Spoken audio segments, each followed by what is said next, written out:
talk a little bit about the excitement of the moment and the draft process? Yeah.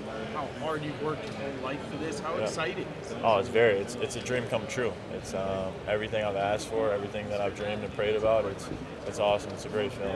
What kind of person is an NBA team going to get when they draft you? I think a high character person, someone that you can lean on and off the court, a great player, a great teammate, somebody that plays the game the right way and understands what's going on. During your time in college, your scoring totals kind of like exponentially increased year after year. What do you think that says about you as a player? That I can keep developing, that my development never stopped after my first year, that I was able to get more mature and understand the game more and develop. You know what I mean? And sometimes it takes time for guys in college and not stop. I never stopped working at it, and it shows that I never stopped working. What's this process been like for you so far as you prepare for the NBA draft? Yeah, it's been awesome. Everything that I asked for, it's a dream come true. It's nothing I can complain about. Obviously, right now basketball's kind of taken over, but is there anything off the court particularly you're interested in? I'm a business guy, and I'm also an outdoorsman. I like to fish and just be outside, nothing too much, and movies too. I like movies. Yeah. Did you play 5-on-5? Am I? Yeah. No. So what went into that decision to not play? Just advice from my agents. That's about it. Is it like when you have a lot of tape on you already? Yeah, you know what I mean. Yeah, that's how it kind of was. I mean, being in the ACC, I'm in a high viewed area, you know what I mean, or just high viewed conference. And I mean, and what I did this year speaks for itself, I think, and the numbers speak for themselves. So any part of you as a competitor, though, you see 5-on-5 up yeah, there? it hurts. It hurts. It does hurt, man. You're probably not used to being in the gym and not playing. Exactly, right? Exactly. I felt like it was like an AU gym, and I'm like waiting to play next. You know what I mean? But I'm gonna be waiting for the next 6 hours until I leave. Yeah. So what becomes the goal of kind of what you want to show when you're not going up and down? So yeah, just in my meetings, just showing who I am and my understanding of the game. And, like I said, who I am as a person. I mean, showing that I can play multiple positions, understand the NBA game, and yeah. It's kind of feel like an AAU event out there. Yeah, right. It does. All the balls bouncing yeah, and whistles. Exactly. It does. I like Everybody you guys are watching, right? Yeah, it is. It's fun. Hey, Jerome, was there a time in your life that kind of shaped you or defined you? Yeah, I would say my freshman year, that was tough, and being 0-18, it was something I never went through before. I thought I was always a winner, no matter what I did as a competitor. I mean, that's all I want to do is win, and I mean, not being able to get a win like in that many games was tough. It was something that it's hard to describe that feeling. I think it definitely shaped me. I think it definitely showed that I'm a loyal person to coach. I mean, at one point we had 5 players. You know what I mean? Go from 15 to 5. Yeah, it was ridiculous. I mean, yeah, that was definitely a key point. Did it inspire you to work harder? Or yeah, I mean, what kind of traits did it? Yeah, just to keep working at it. I knew my time would come, and I knew coming into BC that I wanted to be a pioneer and change that program back to what it was before, when those guys, I mean, were in the top 25, when those guys were making it to the tournament every year. I wanted to get my name etched in stone as being one of those people that got that program back to what it was. What has gone into you becoming a better shooter? Just work.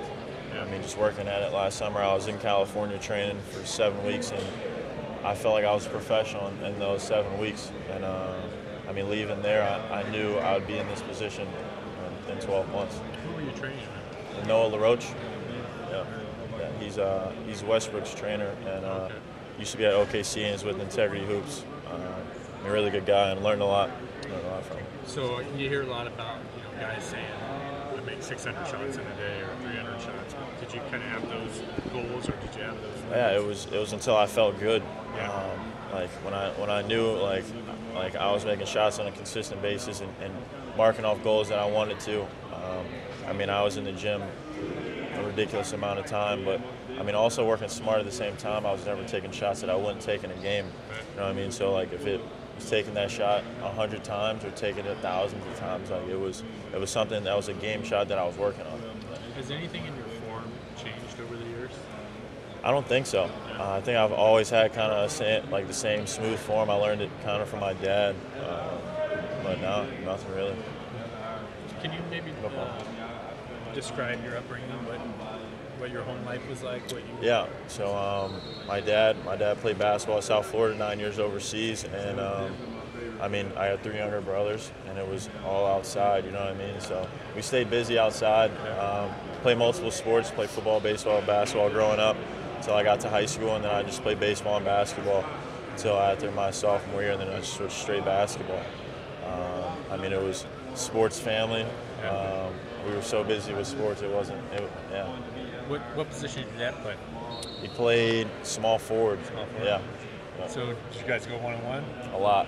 Yeah, I remember being like when I was young, like him still dunking and stuff. Yeah. And No like, mercy on you. No, huh? no mercy. And then like me and my friends like always out on the outside like playing with my dad. Like it was a lot of fun. Do you remember the first time you beat him? First time I beat him, I don't actually. I don't remember the first time. I don't remember the last time You I have lost beat to him him. though, right? Yeah, I don't remember the last time I lost to him. What was that? I don't Oh, you remember. don't No, I remember don't the remember the last last time I lost to him. Okay. But I also don't remember the first time I beat him. But it had to be like when I was like 12 was like the last time. Nah, it was probably like when I was like got to high school was probably the last time I lost to him. I feel like. What have been some kind of things your parents have instilled in you? Hard work. I mean, I don't think anything was given to me, even like in our household. You know what I mean? Everything you had to work for. I think that's one of the biggest things that I got from just being dedicated to my craft. And if it was really something I wanted to do, that I had to show people and put in the hours that nobody saw and work in the dark until I got into the light. It was just one thing I think that was huge for me being as a kid and just believing in myself. I think a big thing is my parents always believed in me, so I think that was the thing that just catapulted me to where I am. Because I wonder if a dad played professionally, Yeah. a lot of kids would think, or a lot of people would think that you have had it easy. Yeah. But you have No.